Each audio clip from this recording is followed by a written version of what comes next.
চোটের কারণে আর্জেন্টিনার বিশ্বকাপ বাছাইয়ের সর্বশেষ দুটি ম্যাচ খেলতে পারেননি লিওনেল মেসি।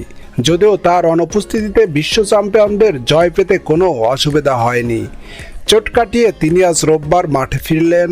ইন্টার মায়ামির হয়ে মাঠে নামার 3 মিনিটেই গোলও করলেন, যাতে ভর করে ফিলাডেলফিয়া ইউনিয়নকে 2-1 গোলে হারালো ফ্লোরিডার ক্লাবটি। এদিন ভোরে ঘরের মাঠে চেজ স্টেডিয়ামে মেজর লিগ সকারে MLS পঞ্চম রাউন্ড ম্যাচ খেলতে নেমেছিলেন হাভিয়ের মাস্তেরানোর মায়ামি। ম্যাচ লড়াইটা ছিল প্রায় সমানে সমান, যদিও আক্রমণের দিক থেকে এগিয়ে ছিল সফরকারী ফিলাডেলফিয়া। যদিও দুই অর্ধের দেওয়া একটি করে গোল করে মায়ামিকে লিড এনে দেন রবার্ট টেলর ও শেষে মেসি। পরে শেষ দিকে 1 গোল করে ব্যবধান কমায় ফিলাডেলফিয়া। দ্বিতীয়ার্ধের পর 10 মিনিটে মাঠে নামেন আর্জেন্টিনার মহাতারকা।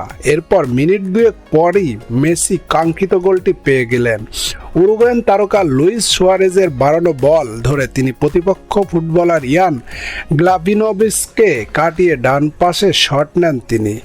মাটি কামড়ানো সেই শট লাফিয়ে নাগাল পাননি ফিলাডেলফিয়া গোলরক্ষক।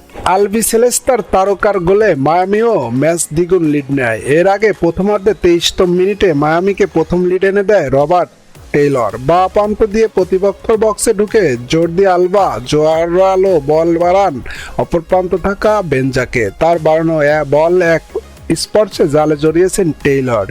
সেই গোলের লিড নিয়েই মায়ামি বিরতিতে যায়। মেসি সেই ব্যবধানে দ্বিগুণ করলে 2-0 স্কোর নিয়েই ম্যাচ এগিয়ে যাচ্ছে শেষের দিকে।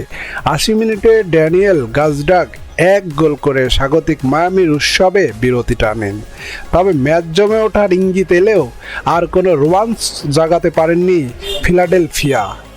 এই জয়ে হাভিয়ের মাস্তেরানোর দল MLS এর ইস্টার্ন কনফারেন্স 13 পয়েন্ট নিয়ে শীর্ষে উঠে গেল। 5 ম্যাচে মায়ামির জয় 4টি এবং বাকি ম্যাচ ড্র। 2-এ থাকা ফিলাডেলফিয়া 1 ম্যাচ বেশি খেলে 12 পয়েন্ট পেয়েছে।